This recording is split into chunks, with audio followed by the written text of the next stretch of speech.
Good morning, students. Welcome back to this new topic. Now we are going to discuss about the nutrition in humans. As we know, humans are the highest or the more complex organisms or the animals, and they are having complete digestive system.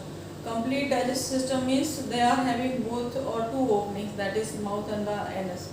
And incomplete digestive system is that which is only having one opening only. So we are having this complete digestive system, and it is consist of the alimentary canal and the associated glands. That means the digestive system is consist of alimentary canal and the associated glands. When we are talking about the morphology of the alimentary canal or the digestive system, you can say alimentary canal is near about 9 meters long in human beings. And when we are talking about the morphology, so we can say that digestive system in human beings, it starts from the mouth. As we know, mouth is an opening between two jaws, lower jaw and the upper jaw, and that is the space that is bounded by these two jaws, that is known as the buccal cavity, and opening of this cavity is known as the mouth. Inside the mouth or on the floor of the buccal cavity, there is present one triangular muscular structure that is known as the tongue. And tongue, as you know, that is having number of taste buds to taste the different type of foods or different tastes which we are eating, or they are just tasting the food, what kind of food we are eating, either it is a sweet, sour or salty or bitter, depending. So number of taste buds are present on the tongues to taste or to detect these different type of taste inside. And in lower and upper jaw, in the sockets, we are having number of teeth. So these teeth, they are important because they are helping the food to mess or masticate or chew. So simply we can say this mastication or the chewing of the food starts when inside the mouth only, and this is because with the help of these teeth. And again we are having salivary glands inside the mouth that is secreting saliva, and the saliva is important as it is making food moist so that it can be easily chewed, or it can be just conformed or formed into bolus so that it can be easily swallowed or taken inside. So here we are just going to discuss about the morphology. So you can just know that mouth is an opening, and the mouth leads to the buccal cavity that is bounded by the upper and the lower jaw, and the floor of the buccal cavity is having a triangular muscular structure that is known as the tongue. Tongue is having number of taste buds, and these sockets of the jaw, they are having number of teeth, and these teeth, there are four types. Incisors are there, canines, incisors, and these premolars and the molars. Four type of teeth are there, and mostly premolars and molars, they are helping to masticate or to chew the food. And the three pairs of salivary glands, they are present inside the buccal cavity, and they are secreting saliva, and that is important to moist the food so that it can easily be taken inside or swallowed. Now next to the mouth, we are having pipe-like structure, that is esophagus, or this is also known as the food pipe. And this food pipe is important as it is taking the food from buccal cavity or mouth to the stomach. And again, the important thing to understand of the movement of the food in esophagus, that is known as the peristaltic movement. Again, it's very important to understand peristaltic.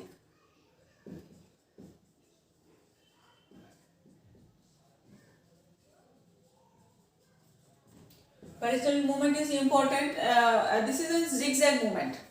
This is a zigzag movement of the food when it is passing through the esophagus, and this is because of the contraction and relaxation of the muscles of the esophagus. When food bolus is passing, then it is the muscles of this esophagus, they are contracting and relaxing accordingly, and they are forming a zigzag wave or zigzag motion, that is known as the peristaltic movement. So this is again very important to understand what is peristaltic movement.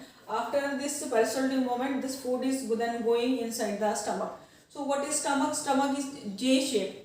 English J-shape English alphabet J-shape structure that is present on the left hand side of the body, and this stomach is important as whatever we are eating, it is then sent to the stomach for storage purpose. So this is a bag-like structure which is storing the food after mastication or the chewing or sending it to the stomach through the esophagus. After this stomach, we are having this pipe-like structure that is known as this is the small intestine. The small pipe or tube-like structure which I have drawn here, that is the small intestine. And after small intestine, we are having the thick colon or the thick tube that is known as the colon, or this is known as the large intestine. So again, now try to understand that this small intestine is the longest tube on digestive system. It is consist of three parts. This U-shaped structure, that is known as the duodenum. And after this U-shaped structure, we are having a straight tube that is known as the jejunum. And this highly coiled structure that is just forming, or this is filling the abdominal cavity of the body, that is known as the ileum. So simply we can say small intestine is divided into three parts: the U-shaped duodenum, and the straight jejunum, and the highly coiled part, that is ileum. These are the three parts of the small intestine. And small intestine is very long in this human beings, because maximum digestion or absorption that is taking place, the end of the digestion and the absorption starts here, and this is taking place in the small intestine of the human beings. Now again, the very important part to understand that at the junction of the small intestine and the large intestine, we are having a blind sac. This blind sac is known as the cecum.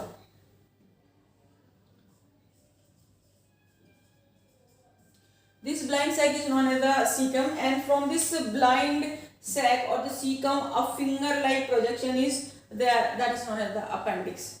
Appendix as such is not having any function, but this is the remaining part of the intestine earlier, or in human, because earlier we were eating these plants or most of the herbs, so that's why we were having long intestine, but this is the only remaining part. This is the remaining part, and this is useless, it's having no function as such inside the body. And after this we are having the long tube that is known as the colon or the large intestine. Again, colon or the large intestine is divided into, or is having three parts. This is the ascending limb of the colon, this is the transverse limb of the colon, and this is the descending limb of the colon. And at the end of the descending limb of the colon, we are having a structure that's known as the rectum. The main function of rectum is to store the waste food.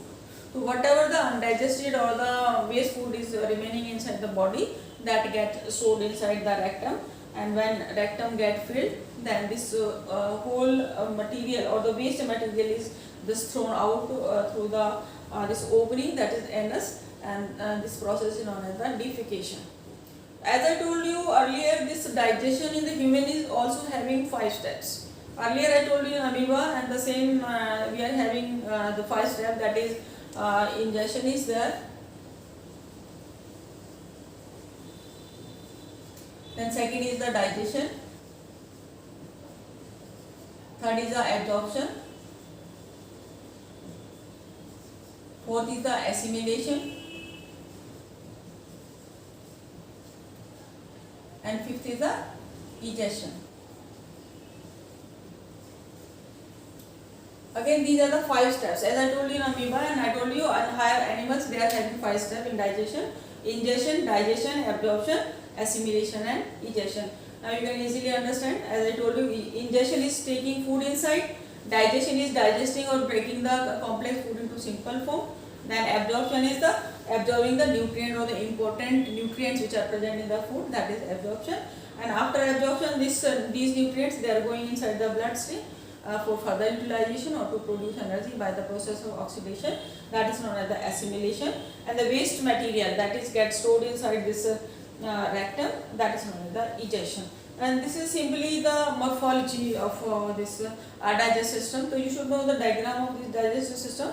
Now we are just coming to the associated glands which are important, or they are helping, the glands which are helping in digestion. The very important glands, that is, one is the liver here, one is the pancreatic gland, and 3 pairs of the salivary glands. They are present there in mouth. So they are important accessory glands or associated glands which are helping in digestion. So you should know all these things. As again, you should know that this leaf-like structure that is present just below the stomach, that is known as the pancreas. Pancreas is very important gland, and it is a dual gland. Dual means it is producing hormones as well as enzymes. But because here we are studying about the digestive system, so we should or we are concerned with the enzymes only. So pancreatic juices are secreted by the pancreas, which are having number of enzymes which are helping in digestion of the food.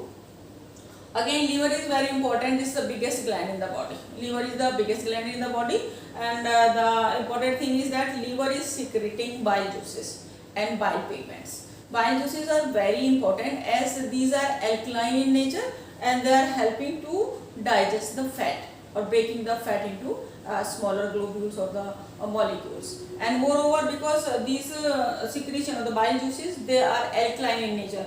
Now alkaline in nature, and here we are having the acidic medium. I'll just explain the things. Well, I'm just explaining the physiology. First, you just try to understand the morphology. So this is the biggest gland, and this gland is having very small this bulb-like structure, that's known as the gallbladder. The main function of gallbladder is to store the secretion of the liver. So whatever the thing is secreted by the liver, that is stored inside the gallbladder for this future use, or whenever we are needing these juices, bile juices, then this gallbladder is secreting these enzymes to the along with the pancreatic juice to the this intestine. And by this way we are having the, so we are just about the pancreas or this liver and the salivary glands. Salivary glands, they are present in the mouth. And the very important thing, salivary gland, they are secreting saliva. So students, have you ever noticed that whenever you are seeing some tempting food or some tasty food, then your mouth start watering? So that is nothing, that is saliva which is produced, this giving a stimulus to the brain that some tasty thing is present there, and they start producing the saliva, that is known as the mouth, this watering in mouth by seeing some tempting food. So this is the morphology. Again, here we are having sphincters. Sphincters are the channels which are preventing the backflow of the food. So whatever the food is thrown from esophagus into the stomach, it will not be going back to the esophagus or mouth again. This will be prevented back by the sphincters or the channels which are present here. Again, we are having another type of this sphincter or the channel here, which is present at the junction of the small intestine and the stomach. This is important again to prevent the backflow. So we are having these channels to prevent the backflow of the food and just to avoid the going back food to the previous organ. So these are the important these organs, or this is the morphology of the digestive system. Now student, we are coming to the next part, that is physiology. How these enzymes or chemicals, or what kind of chemicals or enzymes they are present inside the body, and how they are helping to digest the food. Okay, now try to understand the this physiology. Here I just explained the morphology. What is the structure of the intestine or the digestive system of the human beings. Now we are going, or just now I am going to explain you the physiology, that how these enzymes or how this system is working. Okay, now we are going to the just first step, that sometimes questions are coming where digestion start. So you will say digestion starts only from mouth. So whatever we are ingesting, first step is the ingestion. Whatever the thing we are eating or just putting inside the mouth, that is ingestion. So when we are putting the food inside the mouth, or automatically salivary glands, they will start saliva, and the food is chewed or masticated by the molar or premolars, you can say, or the teeth, you can say. So this food when chewed is mixing with the saliva. Now the thing is that what are the enzymes which are present in the saliva, that is important to understand. So as I written here, the saliva is having three important things. HCl is there, lysozyme is there, and what is the lysozyme, saliva, and alpha amylase. The important thing to note is that alpha amylase and the HCl and lysozymes. What I told students, these enzymes or three chemicals, you can say. Alpha amylase is there, HCl is there, and lysozyme is there. Now what is the function of these three? When we are eating food, sometimes we are not washing our hands, or sometimes food is not You can say the food is dirty, or it is having different kind of bacteria, or unhygienically sometimes we are eating these things. So whatever the germs or bacteria they are taken inside along with the food, they can be killed by HCl. So saliva is having HCl, saliva is having alpha amylase, saliva is having lysozyme. So because this HCl is acidic in nature, so it is just killing the bacteria. Side by side lysozymes, they are also killing the bacteria, and alpha amylase, it starts digestion of the carbohydrates. So when we masticate the food continuously, then this alpha amylase is mixing with the food and digesting the carbohydrate and breaking it into the simple form, that is maltose. So this is the first step. Then again the pH of this mouth is near about 6, and when we are masticating, then this food is mixing with the saliva and is making very small balls, and these balls they are passing from mouth to esophagus by the peristaltic movement. Now this peristaltic movement, after this the food is reaching to the stomach. As I said, stomach is a storage bag. Whatever we are eating, it is stored inside the stomach.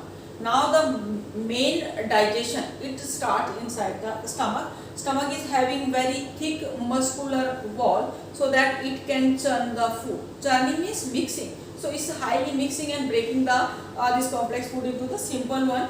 And the very important thing to understand that this stomach is having number of glands. It is secreting number of enzymes. It is secreting HCl. Highly concentrated HCl is present inside the stomach, and it is having pepsinogen, and it is also having mucus, the very important thing. And the important thing to understand in stomach is that these HCl is highly concentrated, and that's why it is making highly acidic medium in the stomach. Here in the stomach the pH is near about 1.6. So this is very low pH, and this is very low pH, and this is important to digest the each and everything, or it's important to kill the microbes which are not killed in the mouth. And this is also important, this acidic medium is also important to activate the enzymes which are secreted by the stomach. That is, pepsinogen is converted into pepsin, trypsogen is converted into trypsin. So number of enzymes, they are present in the inactivated form inside the stomach. When we are eating, all these things they become activated and digestion start. And the churning of the stomach is this mixing all these enzymes with the food and breaking this into simple form, that this digestion starting here. And again the important thing is that mucus is mucus is thick viscid or thick gum like this fluid that is present inside the stomach. That is important because this is providing security, or this is protecting the inner wall of the stomach from damaging of the high HCl. As I told you, very high concentrated HCl is present in the stomach. So mucus is there to protect the wall of the stomach with this high or concentrated HCl. This is very important.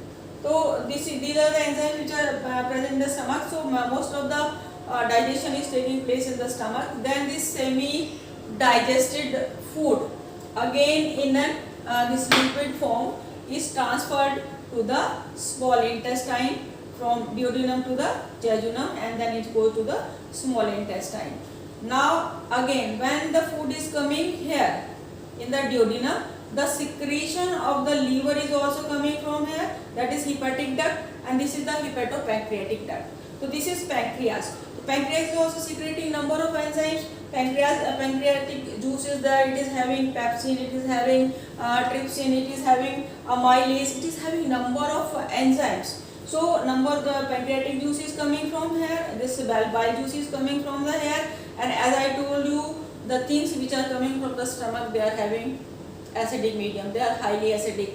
So here, whatever the enzyme is secreted by pancreas, they need alkaline medium to become activated.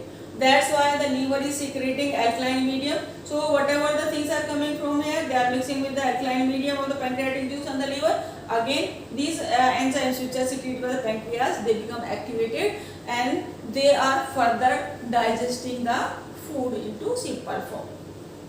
So what are the these enzymes which are secreted by the pancreas? So pancreas is secreting trypsin, lipases and amylases. And trypsin, as I told you, trypsin is breaking the protein, lipase is breaking the fats, and amylase is breaking the carbohydrates. Simple, I want to say that whatever the thing left undigested here in the stomach, then it will be digesting here in the duodenum or in this small intestine. And this small intestine itself is secreting number of juices which are known as the intestinal juices. Ultimately, whatever thing is left undigested, they can be digested here in the duodenum or the jejunum part of the small intestine. When this food goes into the small intestine, now we start the third step, that is absorption. So we have completed this ingestion and the digestion. Now the third step, that is absorption. So in the small intestine, maximum absorption of the nutrient is taking place inside the small intestine. As we know, the small intestine is having very thick high fold which are known as the villi.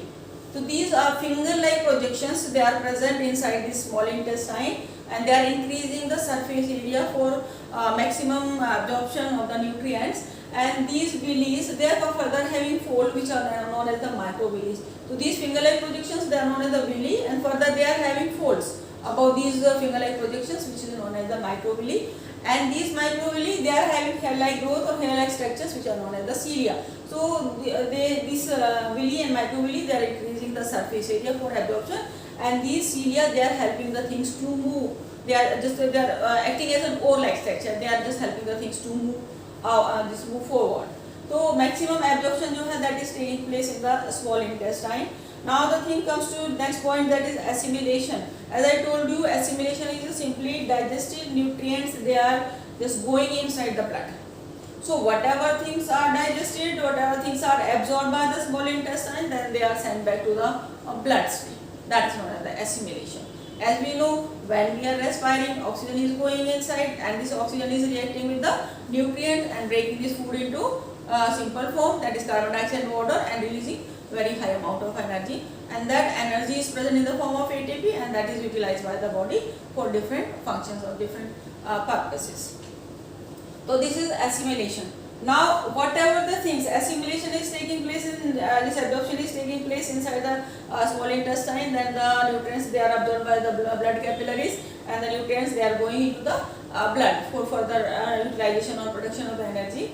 Now whatever the part or whatever the food is remain undigested, then it will pass from the ascending, transverse and descending limb of the colon, and then it will just get stored here in the rectum.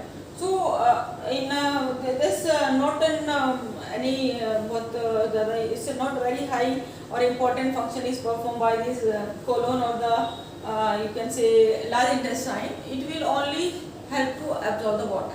So whatever the water is remain or whatever the important nutrients they remains inside the waste material, they can be absorbed here in the large intestine, and the totally waste material that gets stored inside the rectum. And when this rectum get filled, then we are having a signal. This is under control of the neural system. So whenever that get filled, then we are having a signal, and this signal is given by the brain or the control and coordination system, and then we will have an urge to pass the waste matter out of the body through the opening that is known the anus, and this process of removal of waste from the body is known as defecation. So this is the nutrition in human beings, students. So please learn it carefully and just do the practice of this diagram. Thank you so much. Okay.